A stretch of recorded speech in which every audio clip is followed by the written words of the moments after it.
Hello YouTube, and welcome back to Let's Play Pokemon FireRed version with me, Draxelix. In the last episode, we got the gym badge from the Sullivan City Gym and gym leader Erica. Yes! Finally, after like 5 episodes of talking about her and how we're gonna beat the crap out of the gym. And then we headed out to the Team Rocket hideout in the game corner. Surprise, surprise, I didn't expect it would be in there. So in this episode we're going to continue our trek through the hideout. And then we're going to come to this wall we can't get past. Damn it! I didn't realize this impenetrable wall was on that side. That wall you're actually going to go through again once you reach the end of the place. It's actually a shortcut. Once you reach the end, it's a shortcut to the entrance here. So I'm going to go to the left side and instead get this escape rope, which I'm quite not sure if it works inside a building. I'm not going to use it though, because I don't have to worry about encountering any sort of wild Pokemon in here. It's a building, there's no wild Pokemon encounters in here. So let's finally get this episode actually underway and face off another Team Rocket grunt right here. Boss said you could see ghosts with the Sylph Scope. Really? Is that like a rumor or something that you people just talk about, you know, water cooler chats or something like that? Anyway, I forgot to mention why exactly I'm actually in the Team Rocket hideout in the last episode, so I'll tell you guys now. After you get your 4th gym badge, you're gonna notice that once you go all the way to the left of Celadon City, once you try going there, you're gonna notice another Snorlax is in the way. I'm gonna show you guys later once I do that. I'm gonna show you guys, don't worry about it. So that way is blocked up, and also there's that other Snorlax I showed you a couple episodes ago, also blocking our path. So after you get this gym badge, there's basically nowhere to go, right? Well, the only way to proceed is by getting rid of those Snorlaxes. So how do you get rid of those Snorlaxes? Well, to actually get rid of them, you actually need to do another side quest before you can get rid of them, and that involves getting the Sylph Scope, because you'll notice that when we were in the Pokemon Tower, we couldn't identify any of the ghosts. But with the Sylph Scope, according to this guy, you can identify them, and especially that level 30 ghost that was blocking our path to the top floor of the Pokemon Tower. Once we get to the top floor, we're going to rescue Mr. Fuji, who is going to give us the Pokeflute, which has the ability to wake up the Snorlaxes. So you have to go into the Team Rocket hideout in order to proceed through the game. You can't avoid it. You have to go here, and you have to figure it out that you actually have to go here. I mean, some people have said that they didn't know how to get past this part of the game. They forget, or it's not clear enough. But I actually kind of like that aspect, that it's not clear enough, because that makes you kind of think and have to explore just to figure out how to proceed with the game. I surrender! I don't see your white flag. So, with that out of the way, let's continue our exploration of the Team Rocket hideout. And here you'll see we got these moving panels, which makes us move in the direction that the arrow is pointing, only having to stop once we reach this yellow tile with 9 dots. I think you stop also if you reach a wall, but none of these tiles seem to lead into a wall. So, I'm gonna grab this Moonstone right here. I'm not gonna use it just yet on Nidorina. I'm gonna wait until she learns Crunch before I actually evolve her, because that's like one of the useful moves she learns as she's still in Nidorina. She stop learning low-level moves when she fully evolves. I know I mentioned this before, but I'm just reminding you guys in case you forgot. Over there's an X speed, not really useful. I'll probably sell that later. I don't really use the X items in the game. So, let's see, how do I get this item? Yeah, I do this. This happens to be a TM12 taunt. Makes your opponent, it forces your opponent to attack. They can't use any status moves. It's very useful in competitive battles, not really the game, because you kind of want your opponent to not attack. And over here is a Super Potion. That's very useful, I guess. Now I actually have healing items. Hooray! Other than that Hyper Potion that I had to waste in the last episode. Oh man, that was a wreck. I still managed to win some thanks to strategy. Pure strategy, nothing else. If it wasn't for that, I actually would have lost.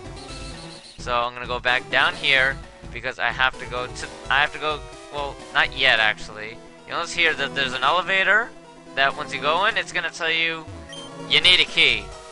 Well, I guess some elevators actually do need a key for them to work, but you're gonna get this key later in the hideout. There's gonna be a Team Rocket, someone that gives it to you. So let's fight this guy. Why did you come here? Weren't you paying attention to the last 5 minutes when I actually fully explained why I'm here? To the point that I even covered what I'm gonna do after I beat up all of you guys. I'm here to get the Sylph Scope that you guys stole from Sylph Company. I guess that makes it seem like I'm stealing it also, in a weird way. Whatever the case, I'm here to take back what you stole so I can proceed with the game. So, what else can I talk about? I guess I could talk about the Team Rocket Grunts. They're a trainer class too, like everyone else, and they got their own specific set of Pokemon that they can have. Some of them, it includes poison types such as Grimer, Coughing, and Zubat. And Zubat is one of the most generic poison flying types that all evil teams have to have. Name me one game where the evil team didn't have it. Okay, Black and White, because Team Plasma didn't have any. But I guess that's because Zubat wasn't part of the Pokedex. But other than that, every other evil organization always had a Zubat. Am I the only one who noticed how annoying and weird that was? It's like it was the Pokemon that represented your evilness or something. And even some hikers have Zubats. So does that make them evil or something? Probably not. I don't know. This won't do. What won't do? The fact that I won? Oh, my explanation. That's what you're probably referring to. Ooh, another Hyper Potion. Yay, now I have a lot of healing items. Really need to start carrying more of those. I didn't realize I need them so much. This playthrough. It's probably have to do with the fact that I'm using such crappy Pokemon. Intruder alert! Intruder alert! Red! Code red! Code red! Actually, it would make more sense for Code Blue since I'm blue. If I was red, then Code Red would have made sense. Oh well. So, as I was saying, they got the generic poison types like Grimer, Coughing, and Zubat. They also got the normal types like Rattata. Actually, the only normal type they use is Rattata. I don't know why, but for some reason, a lot of the evil teams like using that early Pokemon that you find in the beginning. Like, because Rattata, for example, there's Uchiena for Team Magma and Aqua, which you find very early, although it's not a normal type per se. Team Galactic use Wurmples, I guess. Okay, that doesn't really count, I guess. But Team Plasma do use Patrats, which is the Rattata equivalent of 5th generation Unova. So that's a common theme also for evil teams. And then they got random Pokemon such as Machops, actually. Some of them do have the fighting type Machop, which I don't know why they have that. It doesn't really... Actually, I mean, you'd think they carry fighting types because they're trying to protect poison types, or at least help cover them. Oh, don't poison me! No, I'm not gonna go back to the Pokemon Center. I'm pretty deep in this place. Oh, it's gonna be annoying walking all the way back. You rudely interrupted me as I was trying to explain why you guys didn't have Machops. Because poison types are kind of weak to ground, psychic. Ground and psychic only. What am I saying? I can't do it! You Team Rocket Grunts are useless. So, I don't know really why they would carry Machops. And finally, they have the weird psychic type, Drowsy, which is actually pretty unique, because you don't see a lot of evil teams with Drowsies. They don't, I mean Drowsies, well Drowsies yeah, but in psychic types in general. Oh, there's another guy down here. I'm gonna fight you really quickly and then get the item down there. We got word from upstairs that you were coming. Does that mean that you prepared beforehand so that you're ready to face me on? And there's a Machop that I was talking about. Does this mean your team is custom made to counter against mine? Because if that's the case and I beat you horribly, then you are horrible at preparing. Even though they probably told you, okay, this kid has a War Turtle. His War Turtle's tackle misses a lot. He's got a Clefairy, a Jigglypuff. Maybe that's why he's Machop. I got two normal types on my team. And he's also got a Nidorina, which is sort of rebellious. Not as of this episode, or last episode, because now I got the gym badge. So up to level 50, Nidorina is going to obey me. which is not going to be a problem. It's definitely not going to reach level 50 for a while. Probably until maybe 8th, 7th gym, somewhere around there. So I got nothing to worry about in the meantime. Nidorena's not going to turn to a rebel anytime soon. Wow, poison point. That's what you get for chopping me on my face or something. Gonna just finish up with a poison sting. Poison sting is actually a really weak poison type move. Only like 20 power. Huh. What? I lost! No! I'm surprised too. You should have prepared beforehand. You knew my team. They warned you that I was coming. Down there was the TM Frustration, which does more damage the less Pokemon likes you, because of the fact that there's the hidden value happiness in the game, and the lower the happiness is, the more damage Frustration does. But I don't want to go too in-depth into that. I want to get this rare candy. Ooh, candy, that's good. Candy, both good in the real world and the Pokemon world, because it helps. It's a free level up for your Pokemon. Okay, I'm trying to figure out how to proceed with this. Wait a minute. Oh, you go left, yeah. It's you don't actually go with the moving thing. You actually have to move yourself into the right position. Good tricks. Stop meddling in Team Rocket's affairs, or else. Or else what? You're gonna like kill me like you did with Cubone's mother with your crappy Pokemon? Look at these level 20s. I mean, I faced level 20s 2 gyms ago when I fought Misty. You guys are, my Pokemon are much stronger than they were back then. I got no problems facing you guys. Seriously, Team Rocket, you're all so generic and weak.